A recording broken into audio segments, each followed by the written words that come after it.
Sunny, doctor പറഞ്ഞത് ഓർമ്മയില്ലേ? ഡോക്ടർമാർ അങ്ങനെ പലതും പറഞ്ഞു പേടിപ്പിക്കും. ഇപ്പൊ നിനക്ക് ഒരു പ്രോബ്ലംസും ഇല്ലല്ലോ. പ്ലീസ് സണ്ണി, ഇനിയും കോംപ്ലിക്കേറ്റഡ് ആയി സഹിക്കേണ്ടത് ഞാനാ. ഒരു കോംപ്ലിക്കേഷനും ഇല്ല. നീ വന്നേ.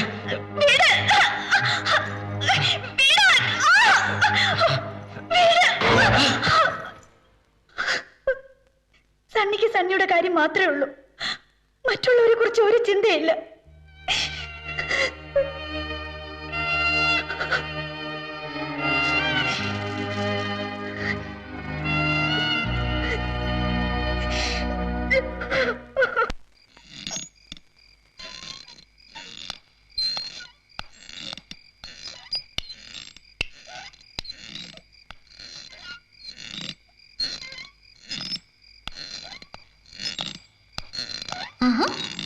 ഹലോ, എന്നിട്ട് ഇവിടെ ഒറ്റയ്ക്ക് വന്നിരിക്കുന്നേ?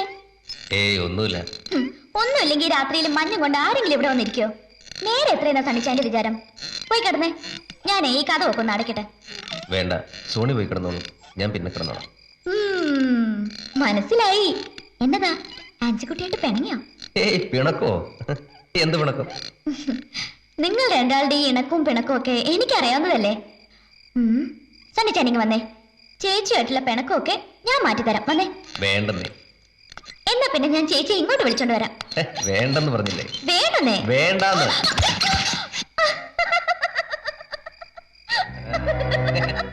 എന്താ ചിരിക്കുന്നേ? വീഴണമല്ലോ. നിനക്ക് എന്തെങ്കിലും ഇച്ചിമാല് കൂടുതൽ.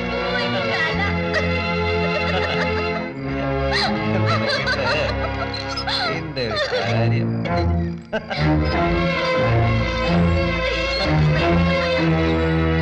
അപ്പോ എന്നതാ തീരുമാനം? രാത്രി മുഴുവൻ ഉറക്കൊളിച്ച് ഇവിടെ തന്നെ ഇരിക്കാനാണോ? ഒരു കണക്കിന് അതും നല്ലതാ. പുതിയ നോവലിന്റെ വല്ല തീമും കിട്ടിയാലോ? ഞങ്ങളെ പോലുള്ള വായനക്കാർ രക്ഷപ്പെട്ടല്ലോ. പിന്നെ കട്ടൻ ചായയോ കട്ടൻ കാപ്പിയോ വല്ലതും വേണമെങ്കിൽ പറഞ്ഞേക്കണം. ഞാൻ ready. Good night. Good night.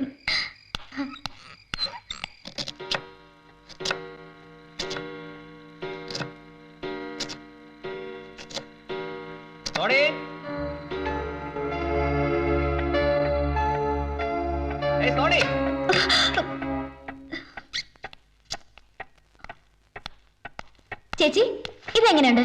സണ്ണിച്ചാനി shirt നല്ല ചേർച്ചയായിരിക്കും അല്ലേ? എന്താ ചേച്ചി? ഒന്നുമില്ല. അയ്യോ, ഇതെന്നാ പറ്റി? ചേച്ചിക്ക് വല്ല കാര്യമുണ്ടോ ഇതൊക്കെ ചെയ്യാൻ? എന്നോടൊരു വാക്ക് പറഞ്ഞാ പോരെ? എന്നും എന്റെ കാര്യങ്ങൾ നോക്കാൻ നിനക്കാവില്ലല്ലോ. ഓ അങ്ങനെ. ഞാൻ 2 ദിവസമായിട്ട് ശ്രദ്ധിക്കുന്നു. ചേച്ചി വല്ലാതെ മാറിയിരിക്കുന്നു. എന്നാത്തിനാണ് ഇത്ര ടെൻഷൻ? എന്റെ ടെൻഷൻ മുഴുവൻ നിന്നെ കുറിച്ച് ആലോചിക്കുമ്പോഴാ. എന്നെ കുറിച്ചോ? എന്നാ പറ്റി? നീ ഇങ്ങനെ എത്ര നാളെന്ന് കരുതി ഇവിടെ നിൽക്കും? അല്ല, നീ ഇവിടെ ഉള്ളത് എനിക്കൊരു സഹായം തന്നെ. പക്ഷേ ഞാൻ കാരണം നിന്റെ ഭാവി നശിക്കരുത്. എന്നുവെച്ചാ? നീ നിന്റെ പഠിത്തത്തിൽ ഇപ്പൊ തീരെ സീരിയസ് അല്ല. ഹേയ്, അത് ചേച്ചിക്ക് വെറുതെ തോന്നുന്നതാ. എന്റെ സബ്ജക്റ്റിന്ന് ഏത് ക്വസ്റ്റ്യൻ വേണമെങ്കിലും ചോദിച്ചോ, ആൻസർ റെഡി എന്ന് പറഞ്ഞ് നടന്നോ. റിസൾട്ട് വരുമ്പോ കാണാം. അപ്പച്ചന്റെ പ്രതീക്ഷ മുഴുവൻ നിന്നില്ല. എനിക്കോ ഡിഗ്രി കംപ്ലീറ്റ് ചെയ്യാൻ പറ്റിയില്ല. അത് സണ്ണിച്ചാനെ വളച്ചെടുക്കാൻ പോയിട്ടല്ലേ? നീ തമാശകളാ. എന്റെ അസുഖം ഇപ്പൊ വളരെ ഭേദമുണ്ടല്ലോ. നിനക്കാന്നേ എക്സാമും അടുത്ത് വരികയല്ലേ. ഇനി ഹോസ്റ്റലിൽ നിന്ന് പഠിക്കുന്ന നല്ലത്. ഇവിടെ അന്നേ ചുമ്മാ കളിച്ചിരിച്ച് നടക്കത്തേ ഉള്ളൂ. പരീക്ഷ കഴിഞ്ഞാൽ നിനക്ക് വേണമെങ്കിൽ ഇവിടെ ഒന്ന് നിൽക്കാലോ. Sometimes you are very sensible. സത്യം പറഞ്ഞാ ഞാനിത് എങ്ങനെ ചേച്ചിയോട് അവതരിപ്പിക്കുമെന്ന് കരുതിയിരിക്കുകയായിരുന്നു. Actually I feel very monotonous here. തന്നെയുമല്ല, നിങ്ങളുടെ സ്വർഗത്തിൽ ഞാനൊരു കട്ടുറുമ്പു ആണല്ലോ.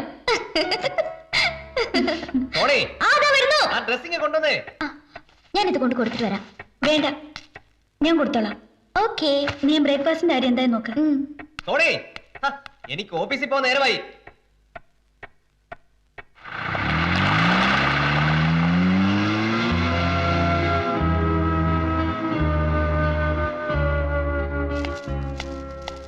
സോണി, ആഹാ, ചേച്ചി ഇവിടെ ഉണ്ടായിരുന്നോ? നീ ഇതങ്ങോട്ടാ? ഹോസ്റ്റലിലേക്ക്. ഇത്ര പെട്ടെന്നോ? ഇന്ന് പോയാ നാളെ മറ്റന്നാൾ ഹോളിഡേസ് അല്ലേ. എനിക്ക് ആ പെൻഡിങ് നോട്ട്സ് ഒക്കെ പ്രിപ്പയർ ചെയ്യാനും പറ്റും. സണ്ണിച്ചാൻ ഓഫീസിൽ പോകുമ്പോ എന്നെ റെയിൽവേ സ്റ്റേഷനിൽ ഡ്രോപ്പ് ചെയ്താ. അതിന് സണ്ണി ഇപ്പൊ പോയതല്ലേ ഉള്ളൂ. അയ്യോ, സണ്ണിച്ചാൻ ഇത്ര നേരത്തെ പോയോ? ഒന്ന് യാത്ര പോലും പറയാൻ പറ്റിയില്ല. അതൊന്നും സാരമില്ല, ഞാൻ പറഞ്ഞോളാം. ആട്ടെ, നീ ഇപ്പൊ എങ്ങനെ പോവും? അതിനെന്താ, ഒരു ഓട്ടോ പിടിച്ചു പോയാ പോരെ. ഇനി ഇവിടെ നിന്നാ 10:30 മണിയുടെ ട്രെയിൻ മിസ്സാകും. Excuse me, auto ready? ഞാനും റെഡി. വാ. ഹേയ് പ്രേംകാന്തി, ഇത് എങ്ങോട്ടാ? ട്രിവാൻഡ്രം വരെ. കാലിക്കറ്റ് പോകുന്നെന്ന് പറഞ്ഞിട്ട്? ഓ, ഞാൻ ആ പോക്കൊക്കെ അങ്ങോട്ട് മാറ്റി. ട്രിവാൻഡ്രത്ത് പോയിട്ട് എനിക്ക് നേരിട്ട് ചിലരെ കാണാനുണ്ട്. ഞാൻ കൂടി ഉണ്ടെങ്കിൽ സോണിക്ക് ട്രിവാൻഡ്രം വരെ ഒറ്റയ്ക്ക് പോകണ്ടല്ലോ. ഒറ്റയ്ക്ക് പോയാ എന്നെ ആരും പിടിച്ച് തിന്നതൊന്നുമില്ല. എന്നെ പ്രതി പ്രേംകാന്തി ട്രിവാൻഡ്രം വരെ വന്ന് ബുദ്ധിമുട്ടണമൊന്നുമില്ല. ഏയ്, സോണിക്ക് ബോറടിക്കാതിരിക്കാനേ നമുക്ക് എന്തെല്ലാം സീരിയസ് ഇൻട്രസ്റ്റ് മാറ്റേഴ്സ് സംസാരിക്കാനുണ്ട്. I mean TV. Just TV എങ്ങാനും ഒരു വാക്ക് മിണ്ടിയ ആ നിമിഷം ഞാൻ ട്രെയിനിനെടുത്ത് ചാടും. എന്റെ ഈശോയെ ചതിക്കല്ലേ. TV പോയിട്ട് ഒരു സിംഗിൾ ടീ പോലും ഞാൻ പറയത്തില്ല. Okay okay, thank you. പോട്ടെ. Please come come come come. Bye ചേച്ചി. ബൈ.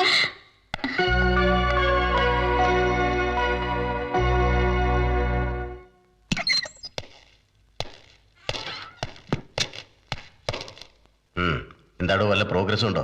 സാർ, പുഴ നീന്തിക്കിടന്നാണ് ജാഫർ രക്ഷപ്പെട്ടിരിക്കുന്നത്. എന്ന് ആര് പറഞ്ഞു? അവന്റെ ഫുട്പ്രിന്റ് പതിഞ്ഞ എല്ലാ സ്ഥലത്തും നായ മണം പിടിച്ച് എന്നെങ്കിലും ഏലൂർ പുഴയുടെ അടുത്ത് എന്നപ്പോൾ നായ കുരച്ചുകൊണ്ട് വെള്ളത്തിലേക്ക് എടുത്തിയാടി സാർ. എടോ, പോലീസ് പട്ടിയുടെ മഹത്വമൊന്നും താൻ എന്നോട് പറയണ്ട. ഈ പട്ടിയുടെ കഴുത്തിലെ ചരട് നിയന്ത്രിക്കുന്നത് ആരാ? നമ്മുടെ ആൾക്കാർ തന്നെയല്ലേ? മനുഷ്യന് കണ്ടുപിടിക്കാൻ പറ്റാത്ത കാര്യങ്ങളാണല്ലോ പട്ടി കണ്ടുപിടിക്കാൻ പോണത്. നമ്മുടെ ഒരു ഗതികേടേ. ഇനി ആ പട്ടി അങ്ങാൻ ചത്ത അതിനെ സല്യൂട്ട് ചെയ്യാനും ബ്യൂകൾ വിളിക്കാനും വരെ നമ്മൾ യൂണിഫോം ഇട്ട് ചെല്ലണ്ടേ? സാർ, ഞാൻ ഇനി എന്താ ചെയ്യേണ്ടത്? പുഴയ്ക്ക് അക്കരെ ഒരു അന്വേഷണം. താൻ വെറുതെ ഓവർ സ്മാർട്ട് ആകാനൊന്നും നിൽക്കണ്ട. ഓരോ പുലിവാലെടുത്ത് തലയിൽ വെച്ചാൽ പിന്നെ തല ഊരിക്കൊണ്ട് പോരാൻ പറ്റിയെന്ന് വരില്ല. റിട്ടയർഡ് ആകുന്നത് വരെ ഈ തൊപ്പിക്ക് അനക്കം തട്ടാതെ എങ്ങനെ തലയിലിരുത്താമെന്നാ ഞാനിപ്പോൾ ആലോചിക്കുന്നത്. ഒരു പണിയും ചെയ്യാതെ സുപ്പീരിയർ ഓഫീസറാണെന്നും പറഞ്ഞ് ചുമ്മാ യൂണിഫോം ഇട്ടുകൊണ്ട് നടന്നോളും. ബാക്കിയുള്ളവൻ കഷ്ടപ്പെട്ട് ഓരോ തുമ്പുണ്ടായിക്കൊണ്ട് വരുമ്പോ ഒന്ന് എൻകറേജ് ചെയ്യാൻ പോലും സന്മനസ് കാണിക്കാതെ ചുമ്മാ കാണാവുണാന്ന് പറയാ. ഇയാൾ ആരുവാ? താൻ വല്ലതും പറഞ്ഞോ? ഇല്ല sir. Then what are you going to do now? Sir, ജാഫറിനെ ഫോളോ ചെയ്യാൻ. എടോ, താൻ ഇന്നത്തെ പത്രം കണ്ടോ? ഇല്ല സാർ. രാവിലെ എഴുന്നേറ്റാൽ നമ്മൾ ആദ്യം ചെയ്യേണ്ട ജോലി എല്ലാ പത്രങ്ങളും നോക്കാം. ഞാൻ നോക്കാറുണ്ട് സാർ. എടോ, നമ്മളെക്കാൾ ഇന്റലിജന്റായ പത്രക്കാര്. ഇന്നത്തെ പത്രത്തിൽ ഒരു വാർത്തയുണ്ട്. ആന്ധ്രയിലെ ഗുണ്ടൂരിൽ ഐഡന്റിക്കലായിട്ട് 2 കൊല നടന്നിരിക്കുന്നു. മോഡസ് ഒപ്പറാൻഡിക്ക് ജാഫറിൻ്റെതുമായി വളരെ റിസംബ്ലൻസ് ഉണ്ട്. മിക്കവാറും അവൻ ഇനി തെലുങ്കന്മാർക്ക് തലവേദനയാകാനാണ് സാധ്യത. നമ്മൾ ഇനി മഷി ഇട്ട് നോക്കിയാലും അവനെ കാണാൻ പോലില്ല.